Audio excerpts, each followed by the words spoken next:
ये है माधव दास की असली आराधना और आराधना ने बता दिया माधव दास को अपना सच और कह दिया कि मैं ही आपकी आराधना हूँ और आपने मुझे पहचाना भी नहीं। अब यहाँ पर आराधना को सुनकर इमोशनल हो जाता है और रोने लगता है माधव और यहाँ पर उसको पकड़ लेता है और यहाँ पर जोर से हक करता है। अब ये सब चीजें यहाँ पर छिप कर देख लेने वाली है मेनका। जी हाँ, मेनका के सामने सच्चाई आ जाने वाली है कि माधव दास जो आरती है उसे आराधना जान गया है, वो ही आराधना है।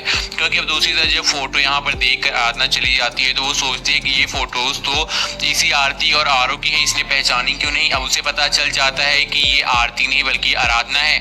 अब मेनका काफी सतर्क हो गई है क्योंकि अगर आराधना की याददाश्त वापस आ गई, फिर आराधना को चीजें याद होंगी तो वो बहुत जल्द मेरी सच्चाई सबके सामने बता देगी। अब बहुत ज्यादा डर लग रहा है मेनका को, लेकिन मेनका हार मानने वालों में से नहीं है भाई। अब मेनका और भी बड़ी चाल चलेगी और यहाँ पर आराधना बनकर जो उसने सच्चाई बताई है माधव की वो उसकी आराधना है, इस चीज को ही गलत साबित कर देगी।